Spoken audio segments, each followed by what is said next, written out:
show. The rags to riches story of Bart Starr, Dave Parks, the rugged receiver of the 49ers, and Frank Gifford, the handsome hero of the champion Giants. To play the game, to give it all you've got and win or lose, just keep coming back for more. Never mind about the score. That's how you choose to play the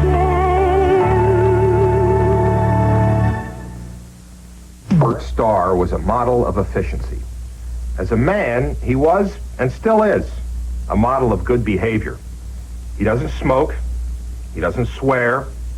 He leaves the vodka out of his screwdrivers, gets his hair cut regularly, and when he played with the Green Bay Packers, he often insisted that his teammates put their dirty towels in the laundry bin to make the team manager's job easier. Now, don't get the idea that Bart Starr was a wimp, because he wasn't. In tough pressure situations, he filled the soft spots with steel. He played in 6 championship games and won 5. He once threw 294 consecutive passes without an interception, and that's a record that might never be broken. But perhaps the most significant fact about Bart Starr was that he had the ability to adjust, to work and to grow, and most importantly, to eventually become what his quiet but driving ambition demanded, to be a champion. In 1958, the Green Bay Packers were the worst team in the NFL. Their quarterback was a shy, courteous young man named Brian Bartlett Starr, who seemed to be living proof of the old adage, nice guys finish last.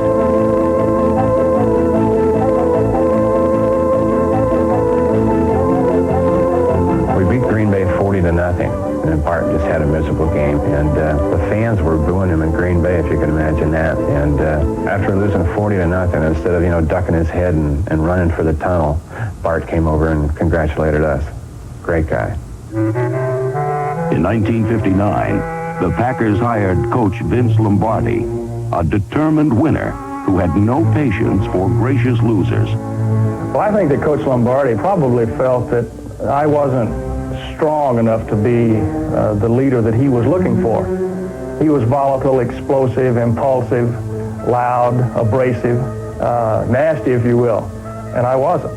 Probably I gave the impression to him that I wasn't as strong a leader maybe as he had hoped for. But what he didn't know was what was underneath. I really think that performance always speaks much louder than words.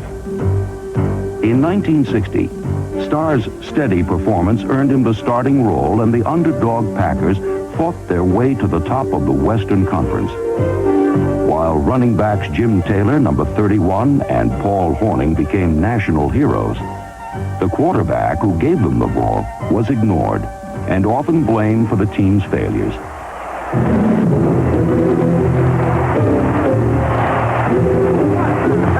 Football is that we're playing out here today. Oh, God. Oh, get him out of there,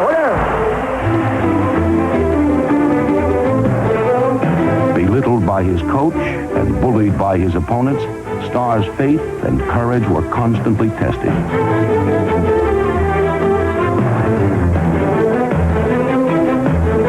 He stood up to the punishment and abuse with a quiet defiance, and even Lombardi soon learned that Starr's gentle nature gave no hint of the fire that glowed within. A lot of people mistake kindness for weakness, and Bart Starr stood up to Lombardi every time he should have. I told him, I said, look, Coach, I said, I can take all of the chewing you want to dish out. And I said, I understand your personality, and that's all well and good. And I said, that doesn't bother me. I said, but what does bother me is the fact that you're telling the team one thing, that you're expecting certain things of your leaders, of your quarterbacks, and you expect me to go out there and lead them. And I said, I can't do that if you're going to chew me out in front of them. I said, now, if I've got a chewing out coming, fine. But do it in the privacy of this office where you apologize to me when you know you're wrong. I said, otherwise, don't ever expect me to go out there and be your leader. And he never, ever raised his voice to me again.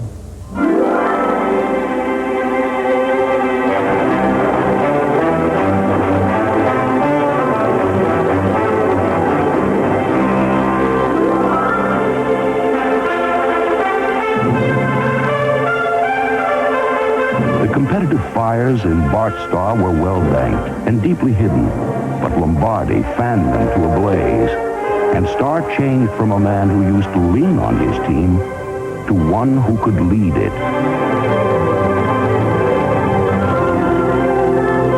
Starr was a player that Lombardi never thought would make it, but few coaches ever got more out of a player than Lombardi got out of Starr. Starr always seemed to me to be an extension of Lombardi on the field. Bart was, I think, the perfect coach's quarterback in a sense that if Lombardi said, here are the 6,000 things I want you to do, Bart would go out and do probably almost all of those 6,000 things. And he always played the percentages. Smart percentage player. Not a gambler. In other words, if he had a back who was covering a receiver tight, the ball was always low. Bart knew that there was a chance that the ball wouldn't be caught, but no chance that it would be intercepted if it was thrown that way. Bart Starr is probably one of the purest gentlemen you'll ever want to meet. But on the football field, he'll cut your heart out and show it to you. He probably completed more fourth down and one passes than anybody in pro football. People don't remember him as that, but I have, because I am on the sidelines and listen to the discussion, and Coach Lombardi say, what's he going to call? Is he going to run it on fourth? And I said, Coach, you can bet he's going to throw it. I think the quality of a great leader, of a great quarterback, is being able to deliver when you have to.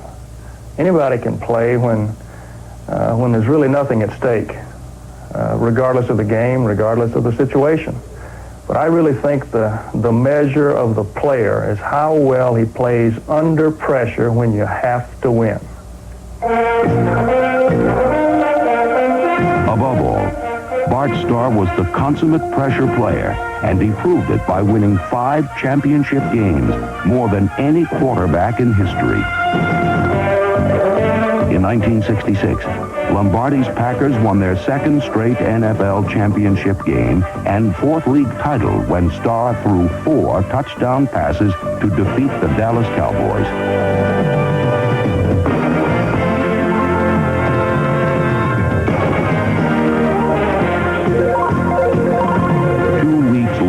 In the first Super Bowl, the Packers defeated the Kansas City Chiefs 35-10. Starr was named the most valuable player, and the coach who once doubted him had by now become his biggest fan, and together they went on to make pro football history.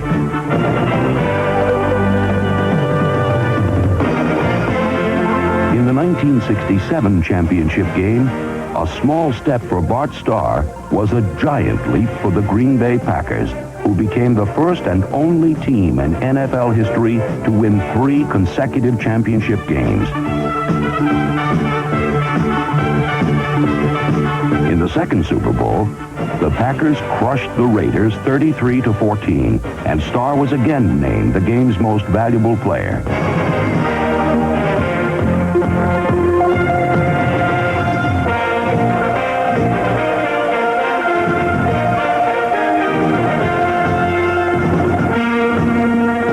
Unlike most of the great quarterbacks, Bart Starr was made, not born, and the lessons of his life seem clear. One of my favorite quotes is from William Jennings Bryan, and I think it sums up how I feel about my career and what I was able to accomplish when he said that destiny is not a matter of chance. It's a matter of choice. It is not to be wished for, it is something to be attained. Do you have minimal typing skills and want a good job to fit your schedule while making a good salary? Remember this number, 477-5627. That's IRS JOBS. Right now, the IRS has 8-hour day or night shift openings for data transcribers. Wages range from $5 an hour to more than $6 an hour, based on work shift and qualifications, and there are excellent benefits and cash performance bonuses each month. That's IRS JOBS, for data transcriber work that really pays. Can you think of anything more important than finding out what's on sale at Allie's Boot Center right now? I didn't think so. Right now, you'll find terrific Tony Lama values on a great selection of lizards. Tony Lama Bull Hide, a tough all-around boot. And Tony Lama Boa Constrictor, the most popular snakeskin. Glad you decided to hang around.